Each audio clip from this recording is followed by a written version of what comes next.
up, everyone? It's RainingCardGames, and welcome to the July monthly Q&A video. So, July has been a very, very busy month. For those of you who have not noticed, we started a sealed-only series again. Yay, my wallet is crying internally. Anyway, you know the drill, you guys. For the monthly Q&A videos, I'm taking questions that I have asked on a poll on my community tab, and then also patron questions. You guys also get your questions answered. But before we go ahead and jump into the patron questions, if you guys would be so kind, hit that like button, hit that subscribe, notification bell, follow Instagram, join the Discord, TCG player affiliate links, Patreon, channel membership, okay, all that stuff. Really appreciate it if you guys check all the links down below in the description and help support the channel. But let us go ahead and jump into the patron questions.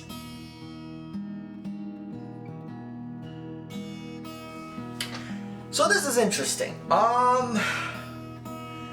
You know, the term underdog in Yu-Gi-Oh can be so... I don't know how to describe it. Like, I guess you could kind of say any deck that is a rogue deck would be, or at least solid rogue tier meta, could be considered an underdog. So obviously we know Numeron, Eldritch, Synchro Eldritch, Adamancipator, and yeah, Rocket Dragon Link probably, considering there's the FTK as well. All these are like, you know, the top tier meta. But then in terms of stuff that could say an underdog, stuff you have to keep an eye out for, I still think Mech Knight Invoke going sec, because like, you know, you have Rainbow Neos, and pretty soon you'll be able to throw in Dragoon in there. I think Mech Knight Invoke is a solid choice. And then one deck that I think you always have to be on, keep a lookout for is Grand Maju. Like, or any deck really that just does punch hard. But in terms of like tournament, I guess in this case, online tournament success, yeah, Invoked Mech Knight is always something that I've noticed. It's like, it's got a very powerful ceiling. It's got a really high ceiling, so Invoked Mech Knight would definitely be one. Obviously, I'm going to say Dinosaur because that's one of my favorites, but Dinosaur is definitely a tier 1, tier 2 strategy at the moment, so I wouldn't consider that to be an underdog. But yeah, I guess my answer would be Invoked Mech Knight. That makes sense. Also, I don't know what happened to Orchest, because like, sure it lost Hardcore and everything, but with like Gearsu added into it and everything, like it could still set up pretty good boards. And Gearsu is still very much a card. But yeah, I guess, I don't know. We'll stick with Invoked Mech Knight as my answer.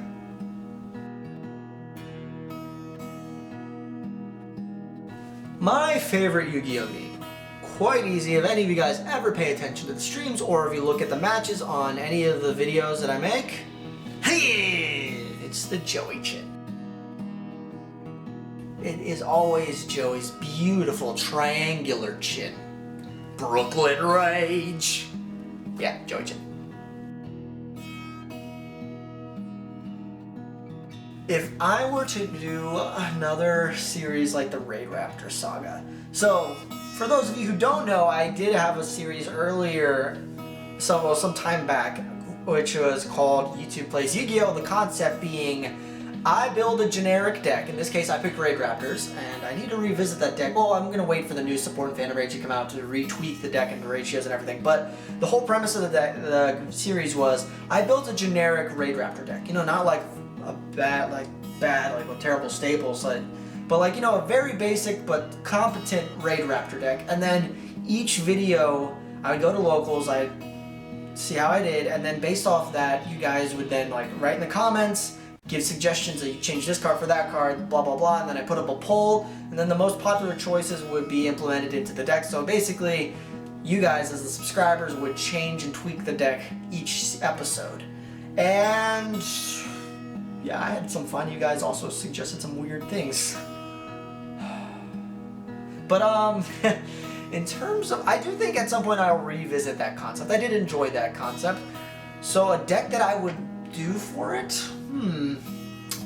Good question. Maybe stuff that was on the sealed only shortlist but didn't make the cut. So I know Fire Kings was one of them that I was thinking about, but then obviously I opted not to.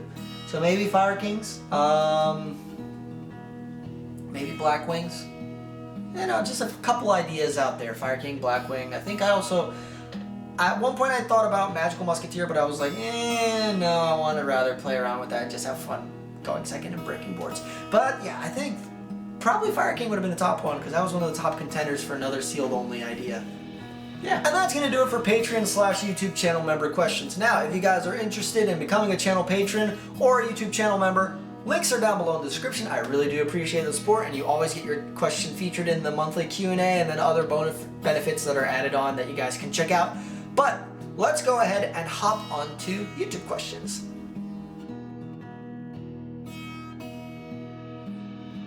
So, I have mixed feelings on the two Starlight Wrists. Like, first off, they're gorgeous. They're absolutely gorgeous to look at, and collectability-wise, I love it. I love the concept.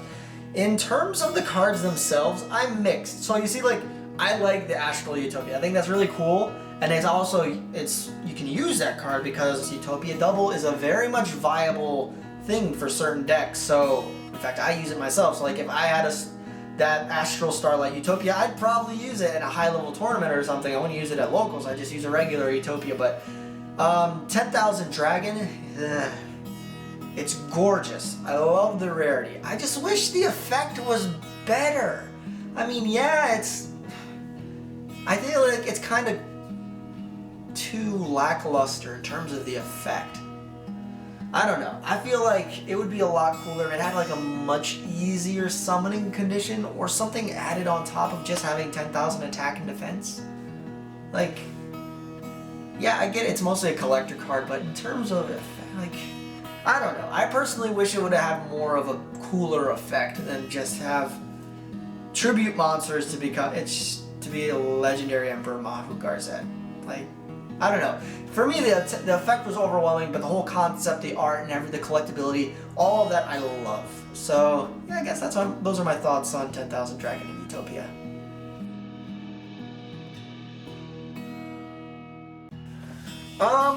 So in terms of the upcoming format, I'm not too worried.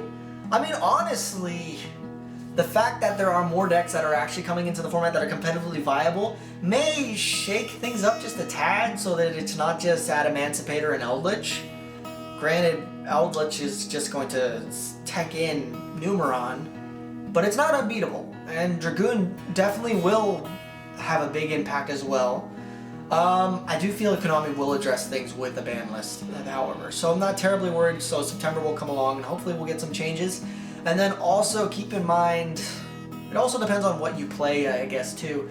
So, like, I do play some going first decks and combo decks and stuff, but also I do play going second decks as well, and where I'm running Kaiju. So, like, cool, you're Zexal, I will Kaiju it. Cool, you're Dragoon, I will Kaiju it. So, I'm not too worried, but I do have a very, like, I do give, like, respect to, like, I know the power level of those decks, and I know, like, I won't always be able to beat them.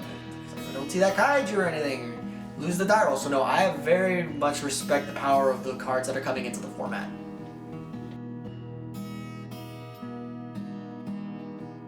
Have I ever considered playing the Magic the Gathering?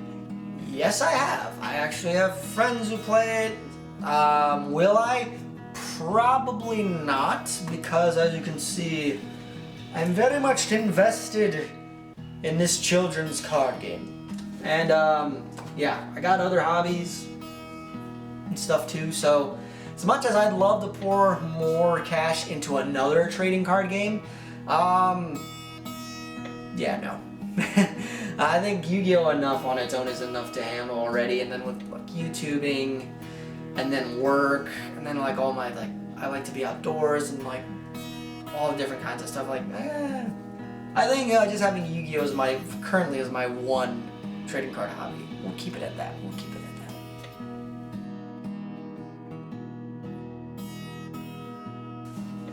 Well, why is my name Raining Card Games? Very good question.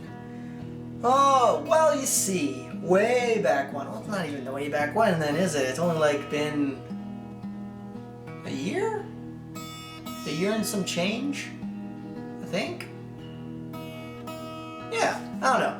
But, I was kind of, when I started, like, when I decided to make the decision to create a YouTube channel for Yu-Gi-Oh! I was like, okay, let's first think of something like the name. That's the first thing you gotta think of. You're creating your channel. Obviously you can change it later, but changing your channel name every now and then isn't good in terms of, bringing in people to the channel. So consistency and stability is important. So I had to kind of think, okay, it has to be catchy.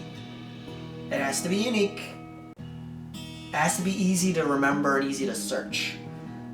And then all kinds of things. Okay, let's think. I could do this name, I could do that name. And then, funny thing was, it was raining that day. And then I was thinking, huh, that's interesting. And then, gradually I was like thinking, okay. And then I think I was on my computer and I was watching Yugioh Abridged.